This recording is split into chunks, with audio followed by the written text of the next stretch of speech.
Hello viewers, welcome to Vidya's cookbook. இன்னைக்கு நம்ம பண்ண போறது இந்தியன் ஸ்டைல் பாஸ்தா. அதுக்கு தேவையான இன்கிரிடியன்ட் 1/2 கிலோ பாஸ்தா. நம்ம எது வேணாலும் எந்த பாஸ்தா வேணாலும் எடுத்துக்கலாம்.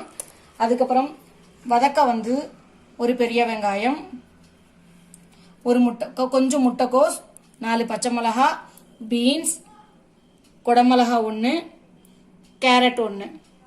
அதுக்கப்புறமா இந்த ஸ்பூன் ஆட்டி இஞ்சி பூண்டு பேஸ்ட் 1 ஸ்பூன் எடுத்திருக்கேன். இந்த ஸ்பூன் ஆட்டி 1.5 ஸ்பூன் பக்கத்துல தக்காளி சாஸ் எடுத்திருக்கேன். இது அரைக்க கொத்தமல்லி, ஒரு பெரிய வெங்காயம், 4 தக்காளி, கரம் மசாலா இந்த ஸ்பூன் ஆட்டி 1 எடுத்திருக்கேன். ஆம்ச்சூர் பவுடர் இந்த ஸ்பூன் ஆட்டி 1 எடுத்திருக்கேன். வரட்டு பொடி இந்த ஸ்பூன் ஆட்டி 1/2 எடுத்திருக்கேன். தனியா பொடி இந்த ஸ்பூன் ஆட்டி 1 எடுத்திருக்கேன்.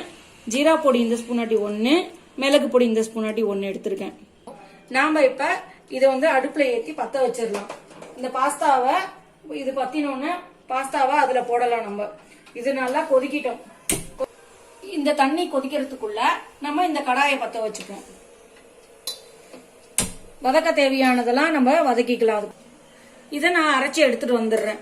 இதை நம்ம அரைக்க போறோம். இப்போ இந்த பேஸ்ட வெங்காயம், கொஞ்சம் கொத்தமல்லி, தக்காளி, 4 தக்காளி, ஒரு பெரிய வெங்காயம் போட்டிருக்கேன்.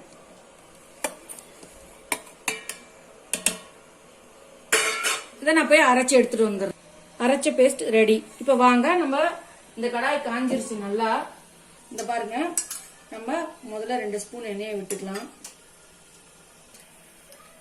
கொஞ்சம் ஜீரகம், இதுக்கு கடுகு வேண்டாம். வெங்காயம், பச்சை மிளகாய் 4. முதல்ல இதை வதக்கிக்கலாம். நம்ம இதை நல்லா வதக்கிக்கணும். இந்த மாதிரி ப்ரௌன் ஆன உடனே குடமிளகா,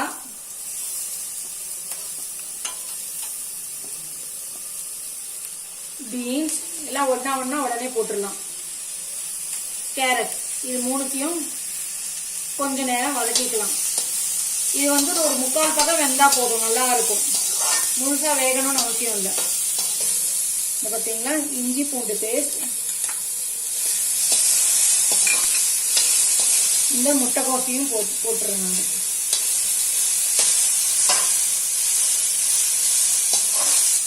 1/4 ஸ்பூன் மஞ்சள் பொடி போட்டுக்கலாம்.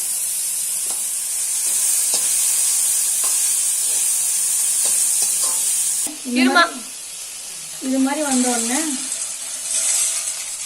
இது நல்லா வேகிற வரைக்கும் கொதிக்க விடலாம். நம்ம நல்லா கொதிக்கிட்டோம். இது நல்லா வேகணும். நல்லா மெத்துன்னு ஆகிற வரைக்கும் கொதிக்கட்டும். இந்த கறிக்கு தேவையான அளவுக்கு ஃபர்ஸ்ட் கொஞ்சம் உப்பு போட்டுக்கலாம்.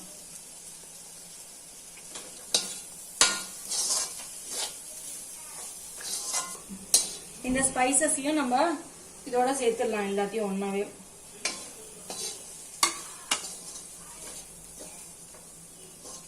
நம்ம அரைச்சி வச்சிருக்கிற விழுத போடலாம். இதோட இது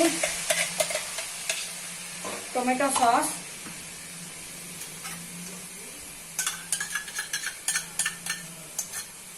இதெல்லாம் போட்டு கொஞ்சம் நல்லா கலரிடும். இந்த மிக்சியை நல்லா அலம்பி விடலாம். மிக்சியை இந்த பாருங்க, கொஞ்சம் ஜலம் விட்டு நல்லா அலம்பி இதுல விட போறோம்.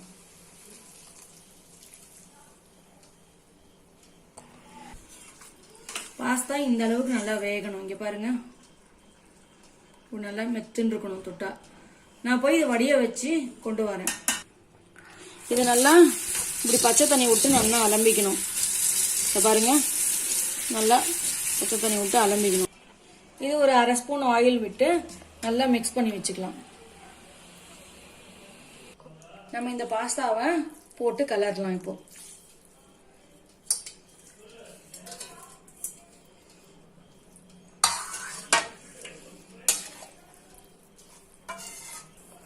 பாருங்க, அப்ப கொஞ்சம் உப்பு போட்டோம் இல்லையா. இப்போ இதுக்கு தேவையான அளவு உப்பு,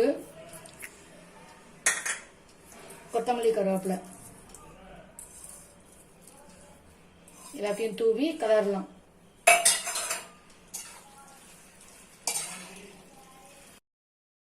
இதை பாருங்க பாஸ்தா நல்லா ரெடி ஆயிடுத்து. இப்போ நம்ம சர்வ் பண்ண வேண்டியதான். எம்மியான Indian pasta ready. Thank you viewers. Like share அப்புறம் சப்ஸ்கிரைப் பண்ண மறந்துடாதீங்க.